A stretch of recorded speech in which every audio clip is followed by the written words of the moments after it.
Hello everybody, happy Monday. We are going live today with Michali to answer a question that's been posted on our forum. We usually go live on Tuesdays, but what we're doing now is every other week we do Monday and every other week we do Tuesday, just to confuse everybody. Essentially, we're just waiting for Michali to pop up and for some of you to pop up. Hey Michali, let's join you. Accept. Hello Schwartz, hello Performance Talents. Thank you everybody for showing up. We're just waiting for Michali's face to show up. Hello. Hi. Good to see you. Nice to see you. Alrighty. You explain the confusion, it looks like. Yes, that we're like together. We have to just complicate things. We can't be so consistently every Tuesday. It's for sure. too organized. Way too organized. Okay, so this is like a couple parts of a question. So, Okay. Do you want me to read your comments or should I just read all? Yeah, I saw the question. Okay. But then I asked for more Okay. It's a little vague. Okay, so this is from Philosophical Tzaddik, and he wrote, how do you know when it's time to give up on something you want and move on? And then Brezel answered, hey there, I'd love to address your question, but it's very vague. Can you be more specific? And so then Philosophical Tzaddik wrote, hi, thanks, sure. So one example is driving. I never did get into driving and I've wanted to, but somehow always another reason comes to stop it, like insurance or the car ending or needing to go to the mechanic, but I can't go myself and no one ever available or having a traumatic experience that set me back. So maybe driving isn't for me, or maybe now is not the time. Sometimes I feel, why should I keep trying if things get in the way and it leads to bad feeling? Don't I have better ways to spend my time? So I understand the question. He's wondering if he should get, or he or she is wondering if they should get a license. Is that it? Like get their license? Yeah, I think they're using that as an example.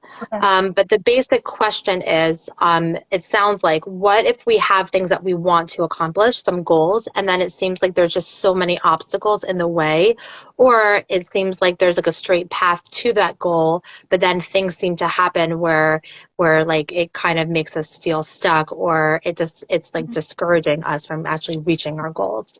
Yes. Is it a sign that we should not reach for our goals, or should we is it the wrong time, or should we continue and it's more we should be persistent and get to that goal? All right. So, I mean, of course, I'm going to say like be persistent and get to that goal because like obstacles are part of life. And like I would rather like use the obstacles as like fuel to like, make me even like want it more because like it's like sometimes like, I mean, like they say like the universe or God is like testing you, like to see how badly you want something and like push through no matter what comes in your way, but in a healthy way, right? Like not to like bang your head against the wall. So my short answer is like, yes, if it's something that you want, no matter what comes up, I want you to work towards it. If you're finding yourself getting constantly frustrated and beaten down, can you break this goal up into much smaller steps that you can achieve? Or if you don't achieve those steps, they're not like massive setbacks. So it's not like you said you're getting your license next week. You said, I'm going to call the DMV, next week. And if that gets pushed 1 week, that's just like one tiny step that's pushed off versus like this goal that you wanted to happen yesterday and it keeps getting pushed off. That's like my kind of macro view. What about you? So I have a similar take. I mean, I think that, I know that a lot of times you have a more like coaching perspective, right? And you've done a lot of executive coaching. Which is really cool, by the way.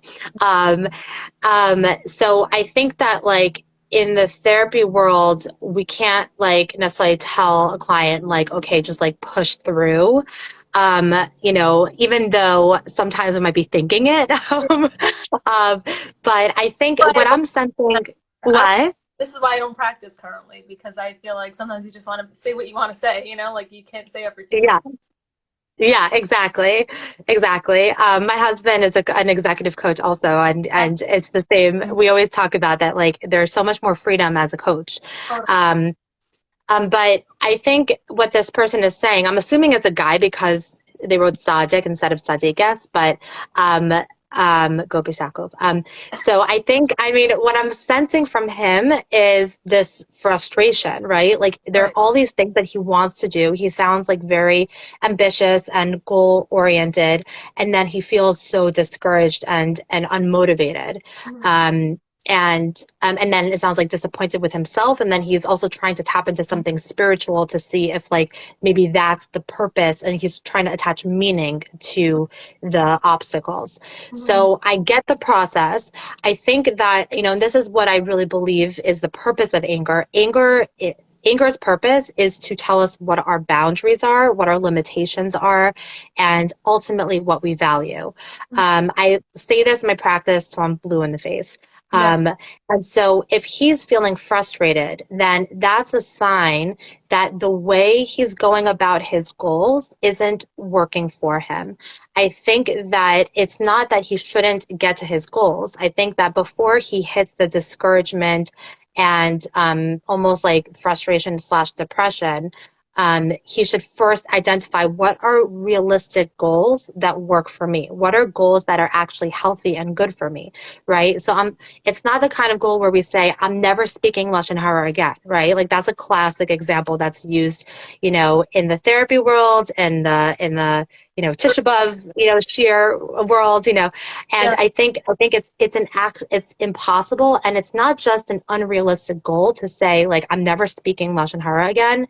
It actually is damaging to us. And I'm going to be super extreme in my wording here. I really believe it's damaging to us because then, of course, we're going to fail. It's impossible to succeed with a goal like that.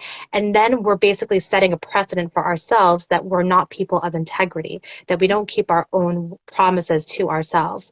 So Mhm. I think that this person can maybe use some guidance and coaching. Mhm. You should maybe call Faye,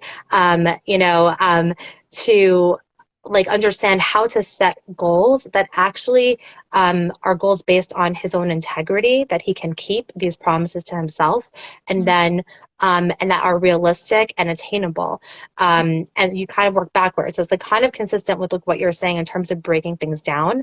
And then the second piece is understanding what might not work for him right now, right? So if he's getting frustrated and something's just not working, then it might be an indication that he's reached a limit, right? And he might need to do some real self-care and have a lot of self-compassion and figure out like what break do I need to take, or how do I cushion this so that I set myself up for success. You know, sometimes like we think, okay, goal equals, you know, rolling up our sleeves and just like kind of white knuckling things, Right. but it could be like a beautiful, cushy process. It doesn't have to be like we're hurting ourselves to get to the goal. So kind of pinpointing what would create that cushy feel for him so that there's that balance as he's navigating discomfort and discouragement can Mhm. really, really help with getting to that goal. So Love that's it. kind of my Yeah. long-winded answer. I don't think that different than like a coaching perspective. It's a little bit softer, you know, which I think is definitely has value. And just for the record, like I don't coach, I don't take coaching clients currently, so I Oh, don't. you don't? Okay, that's good to know. Oh, well. But no, full-time entrepreneur here. But basically, yeah. So I was saying like don't. I was like essentially what you're saying is don't throw the goal out the window just because they're hitting up upon frustration. Rather, see the frustration, the anger. It's a messenger telling you that the way you're going about this goal is not the right thing, but definitely is not the right way. But not Yeah, to goal and get rid of that goal because exactly. yeah. Okay. I think that makes total sense, and I'm with you on that.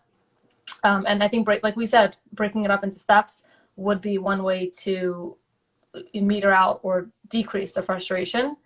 And then like frustration also is not always a terrible thing. Like I think that having that experience and realizing like building up your frustration tolerance and being like, I can be frustrated, I can be discouraged, and that means that I might need a break for a day or a week and then come back to it and, work in smaller steps or introduce more self care.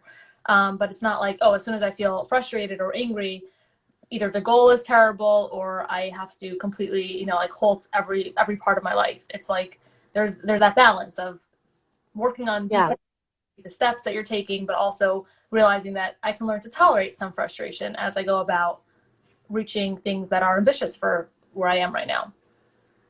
I love that. And you're kind of reminding me of, Alea, the coach. Yeah. So she has said this a number of times pretty recently that she's really been focusing on tapping into that flow, that there's sometimes we have energy to accomplish big time, and sometimes we don't have that energy. And both different types of energies are important. Sometimes we need to be anchored into self-care and just like calm and slowness, and like that's the pace that's good for us, not just like we should like kind of give into that. It's not like a Yetzer Hara kind of thing. It's actually a force that's good for us.